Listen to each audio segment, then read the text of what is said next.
शांति।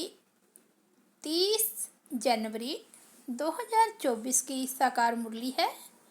बाबा बोले, मीठे बच्चे, अब तुम्हारी सुनवाई होती है। बाप तुम्हें दुख से निकाल सुख में ले जाते हैं। अभी तुम सबकी वानप्रस्थ अवस्था है, वापिस घर जाना है। आज का प्रश्न है, सदा योगयुक्त रहने तथा श्रीमत पर चलने की आज्ञा बार बार हर बच्चे को क्यों मिलती है? उत्तर है, क्योंकि अभी अंतिम विनाश का दृश्य सामने है। करोड़ों मनुष्य मरेंगे, नेचुरल कैलेमिटीज होगी।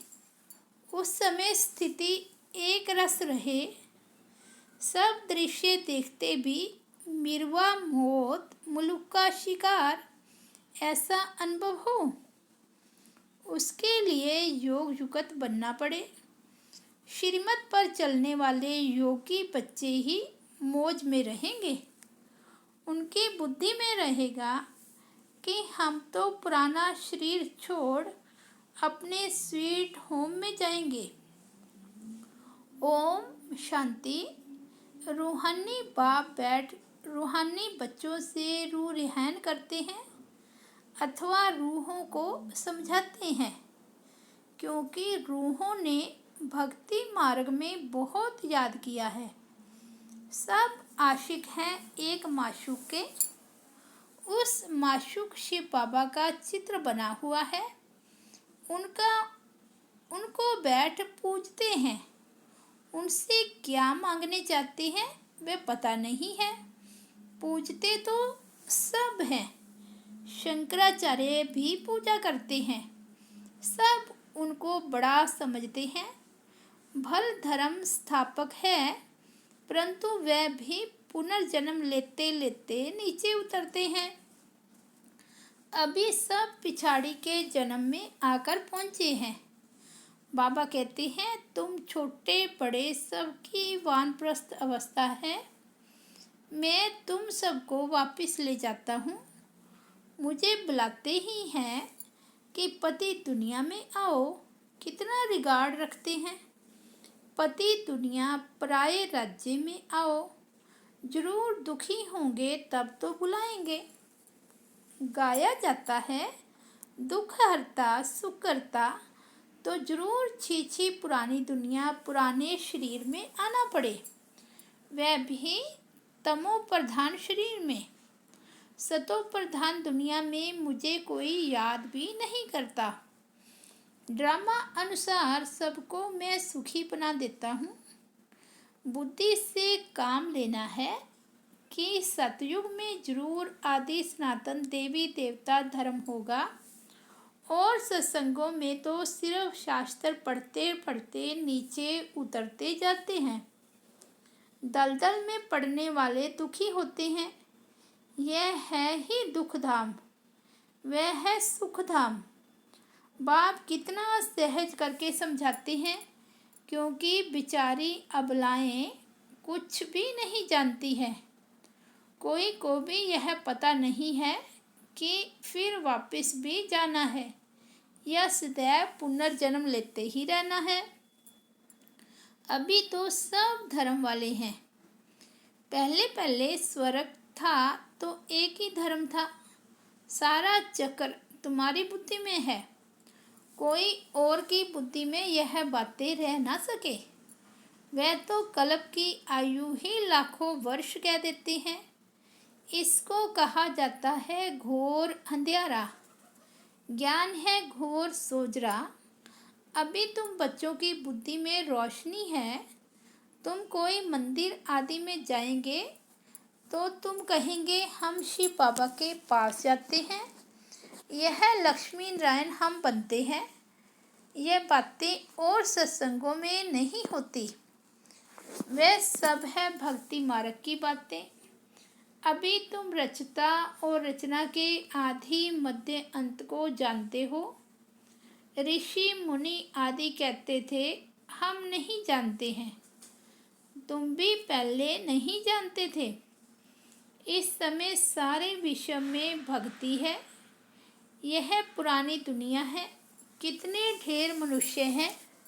सतयुग नई दुनिया में तो एक ही अद्वैत धर्म था, फिर होता है द्वैत धर्म।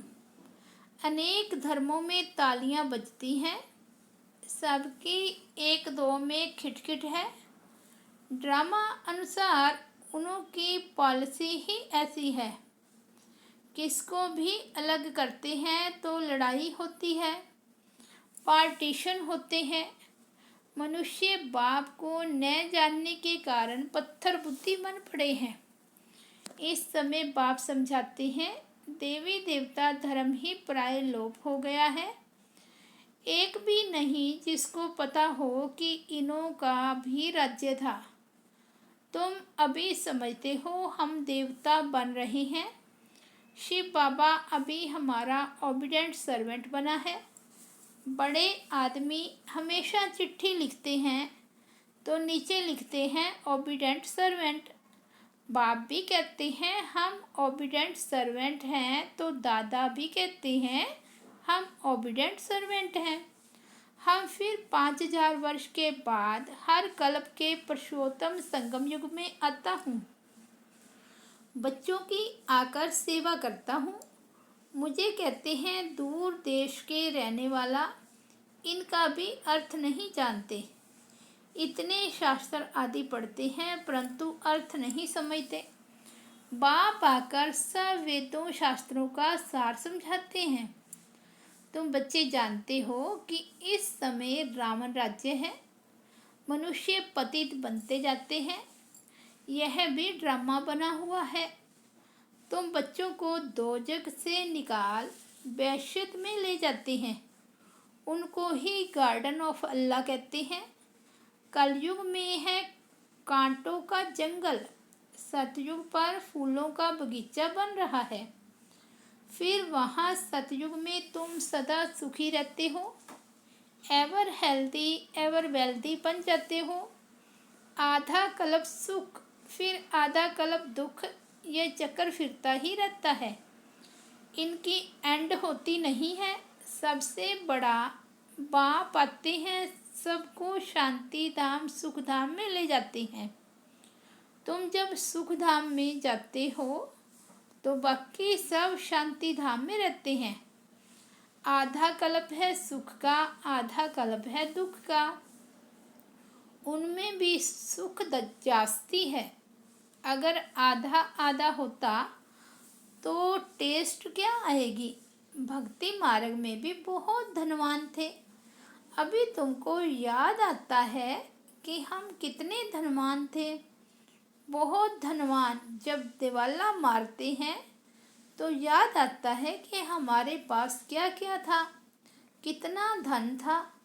बाप समझाते हैं भारत साहूकार था, पैराडाइज था। अब देखो कितना गरीब है, गरीबों पर ही रहम पड़ता है।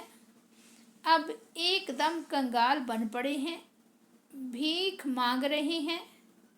जो सॉल्वेंट थे अब इनसॉल्वेंट बन पड़े हैं। यह भी नाटक है। बाकी जो भी धर्म आते हैं वह बाई प्लांट है। कितने धर्म के मनुष्य वृद्धि को पाते रहते हैं। भारतवासियों के ही 84 जन्म हैं। एक बच्चे ने और धर्मों का हिसाब किताब निकाल कर भेजा था, परंतु जास्ती इन बातों में जाने से कोई फ़ायदा नहीं। यह भी वेस्ट ऑफ टाइम हुआ। इतना समय अगर बाप की याद में रहते तो कमाई होती। अपनी तो मुख्य बात है हम पूरा पुरुषार्थ कर विश्व का मालिक बने। बाप कहते हैं तुम ही सतो प्रधान थे, तुम ही तमो प्रधान बने हो। 84 जन्म भी तुमने लिए हैं। अब फिर वापस चलना है, बाप से वर्षा लेना है। तुमने आधा कल्प बाप को याद किया, अब बाप आए हैं, तुम्हारी सुनवाई होती है। बाप फिर से तुमको सुख धाम में ले जाते हैं। भारत के उत्थान और पतन की भी जैसे एक कहानी है। अब यह है पति दुनिया संबंध भी पुराना है, अब फिर से नए संबंध में चलना है। इस समय एक्टर्स सब हाजिर हैं, इनमें कोई फर्क नहीं पड़ सकता है। आत्मा तो अविनाशी है, कितनी ढेर आत्माएं होंगी, उनका कभी विनाश नहीं होता।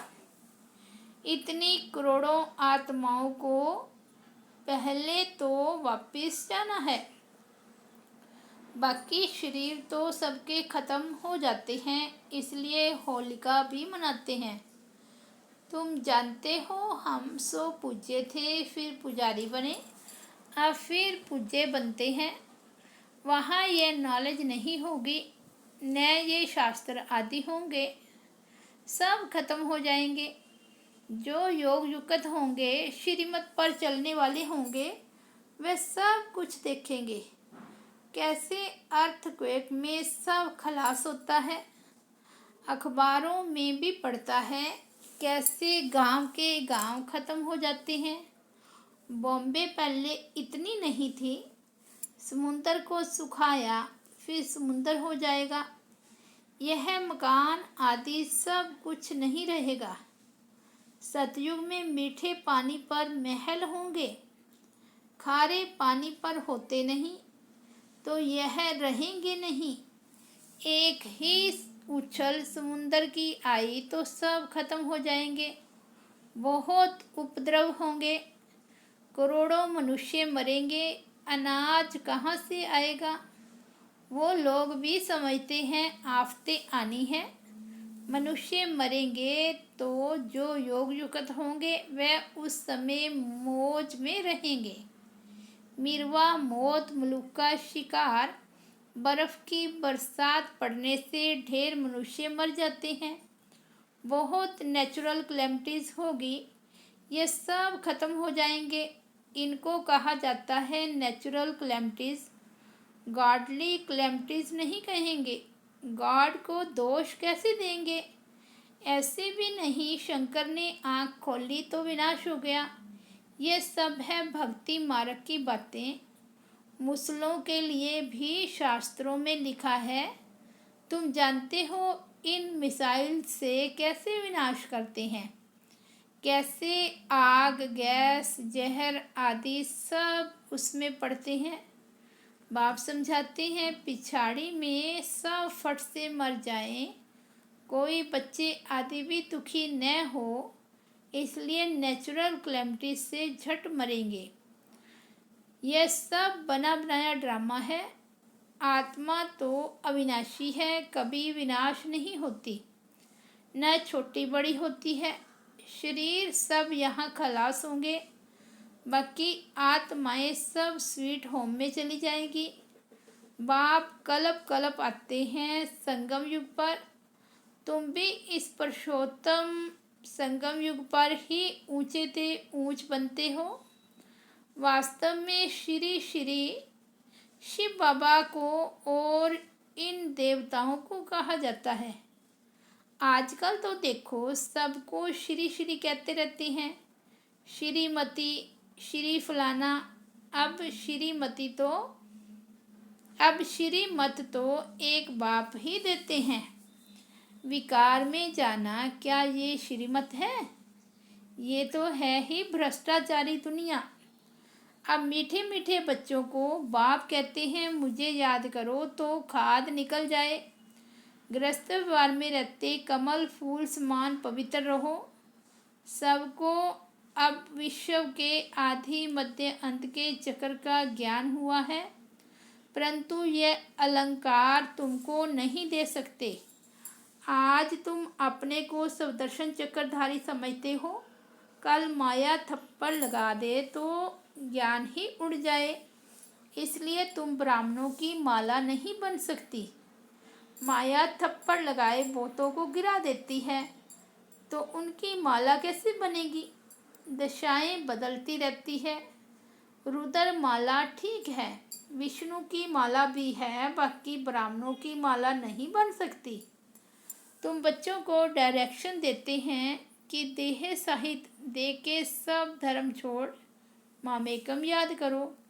बाप तो निराकार है, उनको अपना शरीर तो है नहीं, और आए भी हैं इनकी वानप्रस्थ अवस्था में। जब 60 वर्ष की आयु हुई, वानप्रस्थ अवस्था में ही गुरु किया जाता है। मैं तो हूँ सतगुरु, परंतु गुप्त वेश में। वह है भक्ति के गुरु, मैं हूँ ज्ञान मार्ग का। प्रजापिता ब्रह्मा को देखो, कितने ढेर बच्चे हैं। बुद्धि हद से निकल बेहद में चली गई है। मुक्ति में जाकर फिर जीवन मुक्ति में आते हैं। तुम पहले आते हो, दूसरे पीछे आते हैं। हर एक को पहले सुख फिर दुख भोगना पड़ता है। ये वर्ल्ड ड्रामा है। तब तो कहते हैं, ओहो प्रभु तेरी लीला। तुम्हारी बुद्धि ऊपर से नीचे तक चक्कर लगाती रहती है। तुम हो लाइट हाउस, रास्ता बताने वाले। तुम बाप के बच्चे हो ना। फादर कहते हैं, मुझे याद करो तो तुम तमो प्रधान से सतो प्रधान बन जाएंगे। ट्रेन में भी तुम समझा सकते हो, बेहद का बाप स्वर्ग का रचयिता है। भारत में स्वर्ग था, बाप आते हैं भारत में। शिव जयंती भी भारत में मनाई जाती है, परंतु कब होती है ये कोई नहीं जानते। तिथि तारीख दोनों ही नहीं है, क्योंकि गर्भ से जन्म नहीं लेते। बाप कहते हैं, अपने को आत्मा समझो। तुम अशरीरी आए थे, पवित्र थे, फिर अशरीरी होकर जाएंगे। मामेकम याद करो, याद करते रहो तो पाप कट जाएंगे। अच्छा, मीठे मीठे सिकिलते बच्चों प्रति माता पिता बाप दादा का याद प्यार और गुड मॉर्निंग। रूहानी बाप की रूहानी बच्चों को नमस्ते। हम रूहानी बच्चों की रूहानी बाप दादा को याद प्यार, गुड मॉर्निंग और नमस्ते। धारणा के लिए मुख्य सार। फर्स्ट पॉइंट है, लाइट हाउस बन सबको रास्ता बताना है। बुद्धि हद से निकाल बेहद में रखनी है। सवदर्शन चक्रधारी बनना है। सेकंड पॉइंट है, अब वापस घर जाना है, इसलिए इस वानप्रस्थ अवस्था में सतो प्रधान बनने का पुरुषार्थ करना है। अपना टाइम वेस्ट नहीं करना है। वरदान है, संबंध संपर्क में आते डायमंड बन, डायमंड को देखने वाले बेदाग डायमंड भव। बाप दादा की श्रीमत है कि डायमंड बन डायमंड को देखना। चाहे कोई आत्मा काला कोयला एकदम तमो गुणी हो, लेकिन आपकी दृष्टि पड़ने से उसका कालापन कम हो जाए। अमृत वेले से रात तक जितनों के भी संबंध संपर्क में आओ, सिर्फ डायमंड बन डायमंड देखते रहो। किसी भी विघ्न अथवा स्वभाव के वश डायमंड पर दाग ना लगे। चाहे अनेक प्रकार की परिस्थितियों के विघ्न आए, लेकिन आप ऐसे पावरफुल बनो जो उसका प्रभाव न पड़े। स्लोगन है, मन और बुद्धि को मनमत से सदा खाली रखने वाले ही आज्ञाकारी हैं। अव्यक्ति साइलेंस द्वारा डबल लाइट स्थिति का अनुभव करो। जैसे अंतरिक्ष यान वाले ऊंचे होने के कारण सारे पृथ्वी के यहाँ के भी चित्र खींचने चाहे खींच सकते हैं, ऐसे साइलेंस की शक्ति से अंतर्मुखता की गुफा में बैठकर साइलेंस की गहरी अनुभूति करो। यह अनुभूति डबल लाइट फरिश्ता बना देगी। अच्छा, ओम शांति। तो ये थे 30 जनवरी 2024 के बाबा के अनमोल महावाक्य।